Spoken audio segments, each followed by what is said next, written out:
Thank you, Queenie. Everyone's done such a great job of reading from that autocue, but there's no way I'm going to be able to do that. I've never done it in my life, so I will be reading off of my own stuff. Can I clear this so I don't get confused and start reading somebody else's? Hello, good morning. I am jet-lagged as anything. Fucking hell, it's definitely night-time to me. Ready for a drink.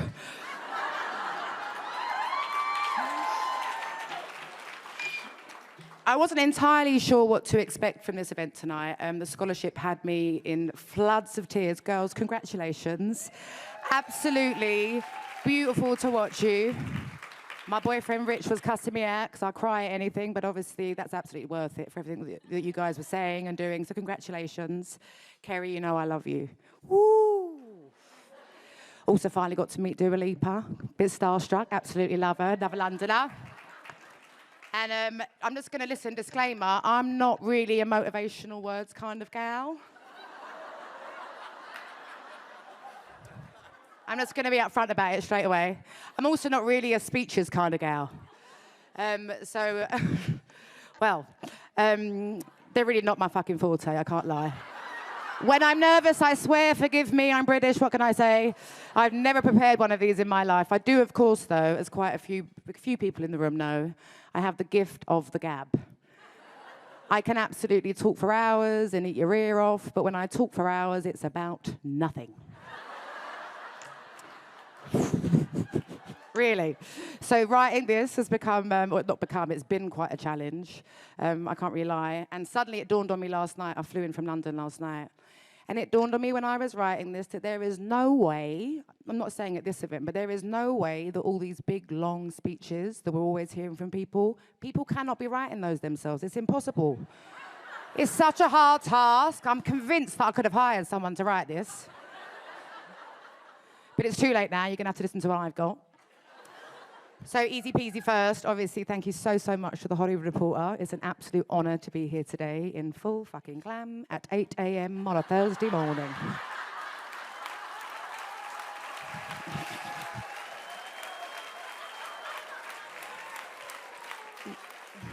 No, seriously, thank you so much for having me at this event. It really is incredible. I'm being serious. I am honored to be here. I'm just saying.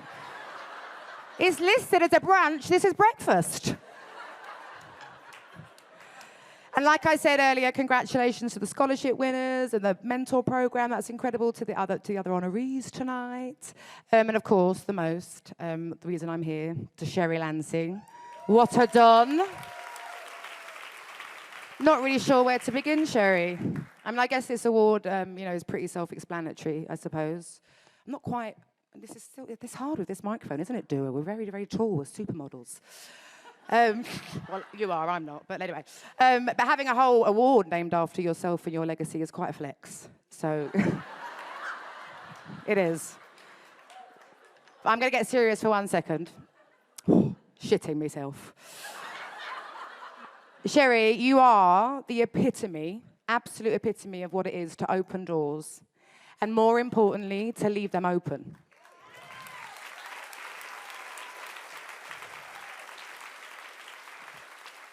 I'm blown away to even be sitting next to you tonight.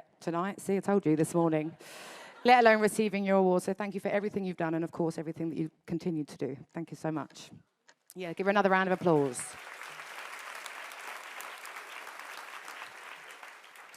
This award feels very big and grown up. And I feel a little bit out of my depth receiving it, considering that I'm only 35 and I've only released 4 albums.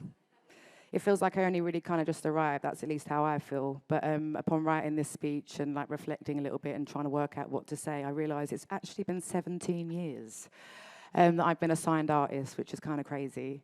And sometimes I wonder within those 17 years if like people think that I'm calculated, when I disappear for years on end, that I'm elusive and that I believe that less is more, or, something like that. But the real reason that I've only had 4 albums, and I don't think that many people know this, they might know that I have a child and that I'm my mum, but my son is 11 years old, right? So if you do the math, that means that right at the height of 21, I could only call it pandemonium because that's how it felt to me. Overnight, it was like I was famous. It was the strangest, most surreal experience of my life, still to this day. I fell pregnant. And to many, that would be, and it was, considered career suicide. However, always one to go against the grain. It was there and then that I chose to reject the scarcity of success and the idea that you have to be constantly relevant to be successful. And that perhaps, just maybe, I could be a hit both on and off the stage. And you'll never guess what? Fucking got away with it.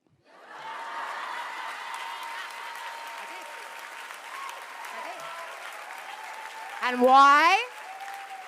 Because of all the sacrifices that the women before me have made. It's because of them that I have every right to be the boss at work and the boss at home. So thank you.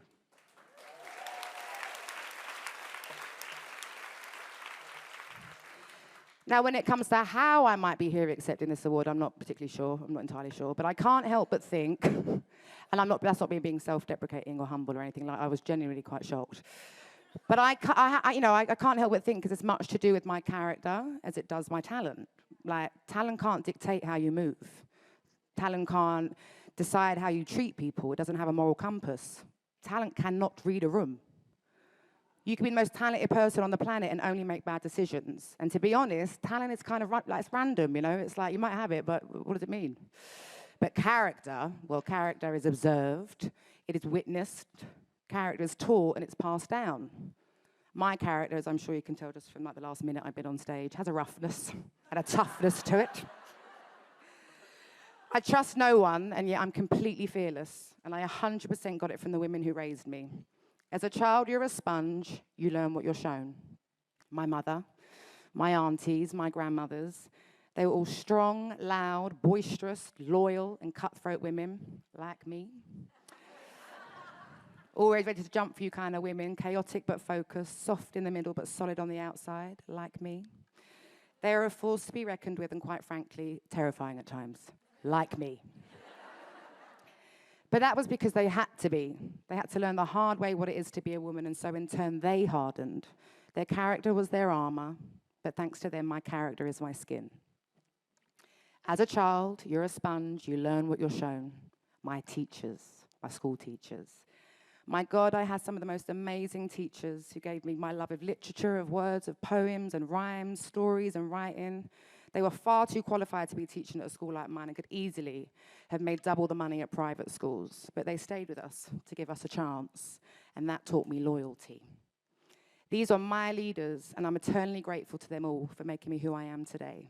So thank you, guys. None of them are here, they're all in England.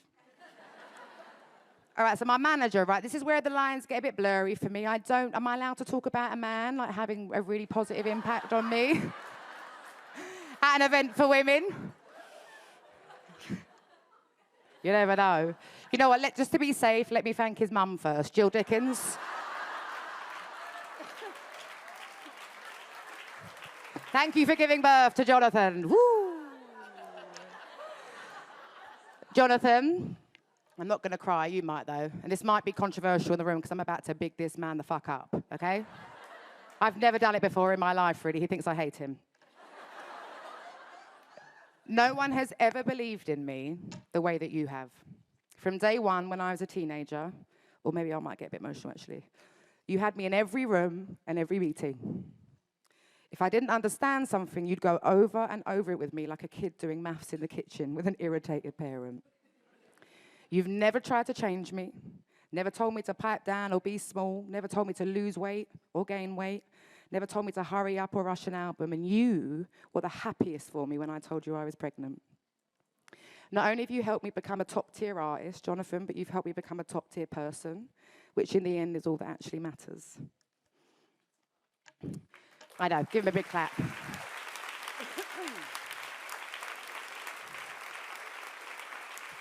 I'm going to tell you to fuck off later. Jonathan is the example, but I actually have many men in my life who I love and who love me, but in the spirit of this morning and in fear of bras being burned, I'm going to thank their mothers and not them.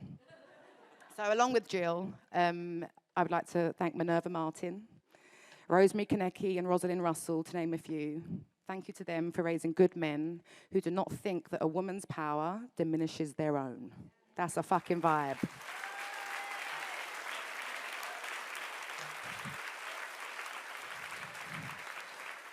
Whew, it's nearly over, thank goodness.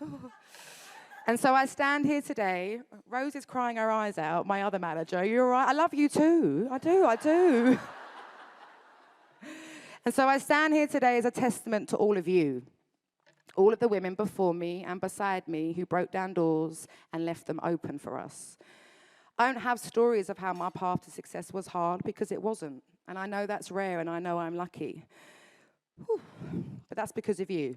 A lot of you had to claim your power, and you've given me mine. Thank you for leaving the key. I accept this leadership award as an invitation to carry on being myself.